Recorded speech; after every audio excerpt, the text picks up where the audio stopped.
What up, what up, what up? It's your man Nate. And today in the Lyft Zone, we're going to talk about the new Lyft app, talk about death to Uber Pool and Lyft Line, and we're going to also talk about Austin, Texas. Sit back and stay tuned.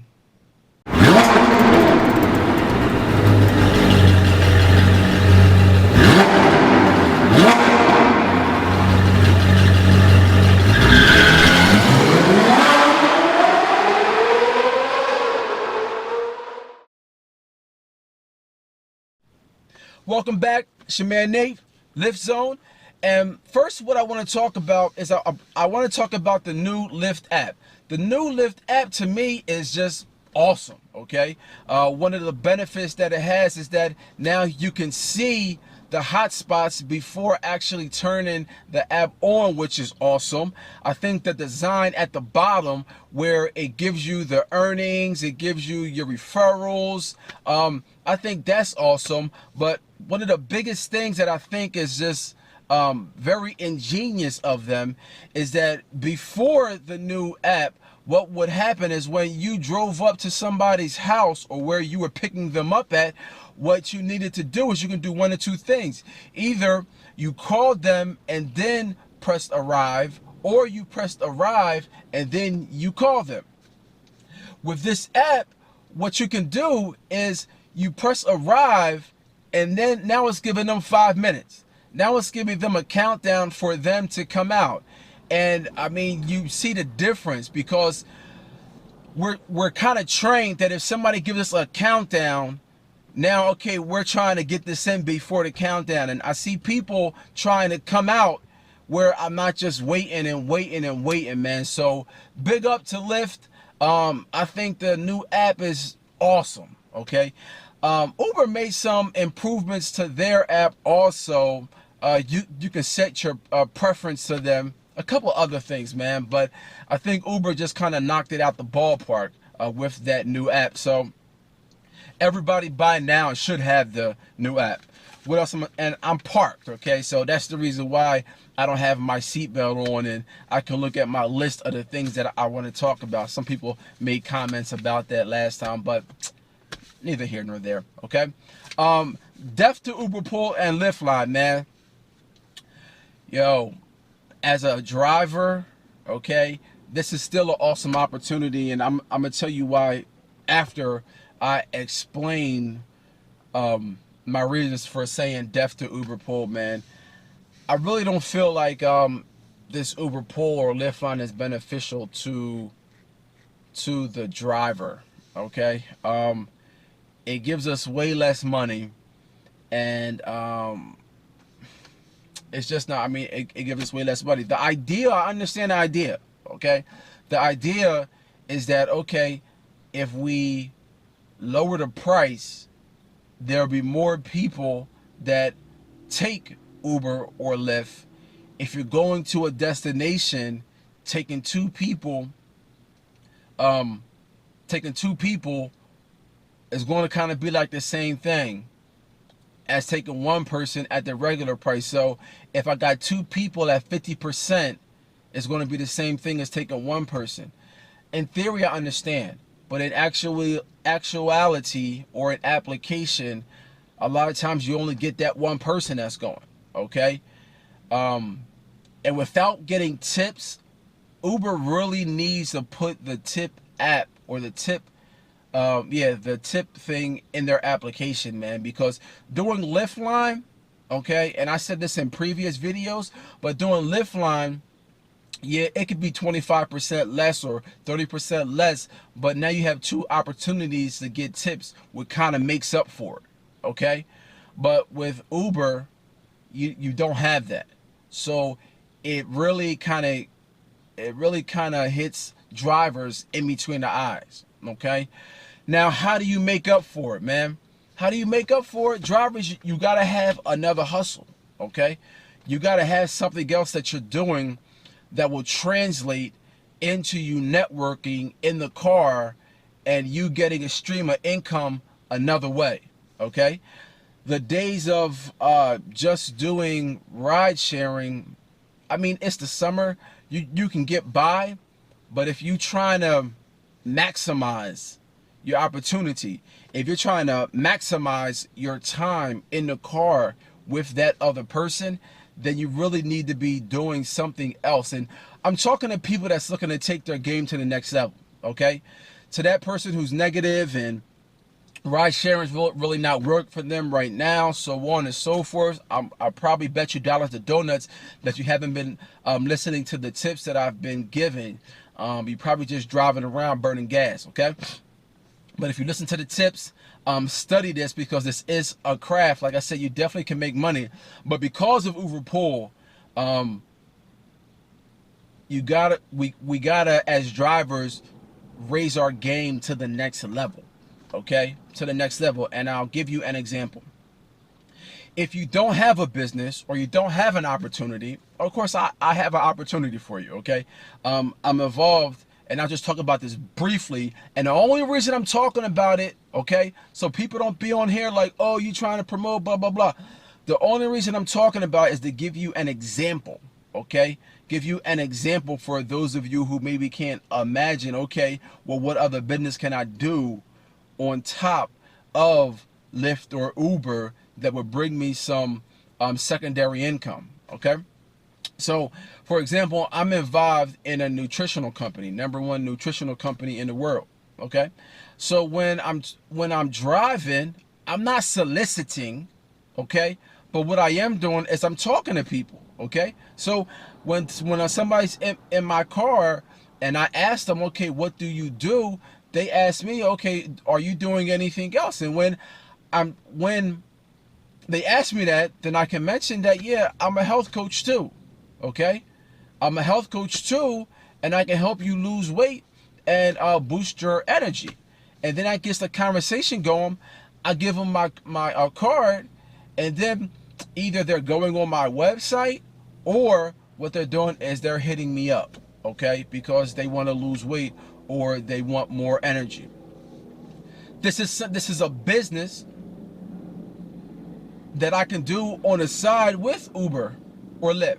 And I mean, there's a bunch of them out there. Like there's Mary Kay, there's Avon.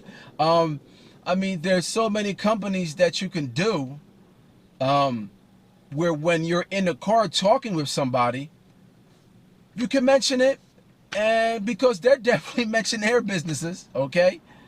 Look, we gotta stop being scared, man, of talking to one another about our different businesses. And I don't want to go on a tangent here, but the thing is, I'm tired of people who say that personal sales or direct sales or things like this, like they say, oh well, it's a scam, okay? These corporations have got y'all brainwashed, okay? These corporations have got y'all thinking, well, you know what? If I don't get it from a big old box store, then, oh, it has to be something wrong with it, okay? It wasn't always like that. Corporations weren't always brainwashing people, but I don't want to digress from our topic as far as ride sharing. But all I wanted to say was that as a driver, if you wanted to take your income to a higher level, monetize your networking, monetize your time that you're, and okay, yes, you are monetizing it per se because you're taking this person from point A to point B and you're getting paid for it, okay? But you can monetize that time further if you had some type of side business to where you can talk about that too. And if the person is interested, they could contact you, okay? And again, I'm talking about casual. I'm talking about casual conversation. I'm not talking about, oh, this person gets in my car and, oh, do this, do this, do this, do it. No, I'm not talking about that, okay? So later for that. I just think that this Uber Pool and Lyft line, it's making us raise our game. We got to find other ways to skin a cat, okay?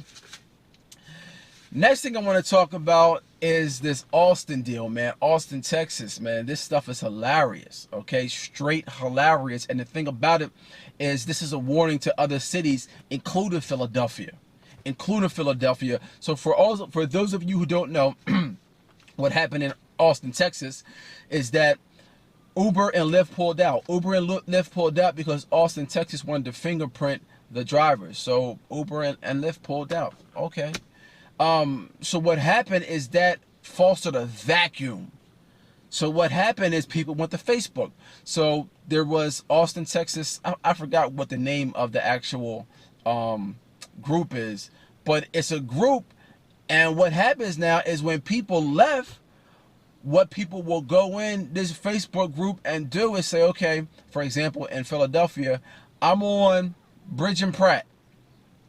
And then drivers will see this, and drivers will go in there and say, okay, I can pick you up. Here's my phone number. So maybe 5 drivers will get in there and say, okay, I can pick you up. The person who requested the driver, what they can do is then now they can call that driver, ask them, okay, how close are you? Negotiate a price.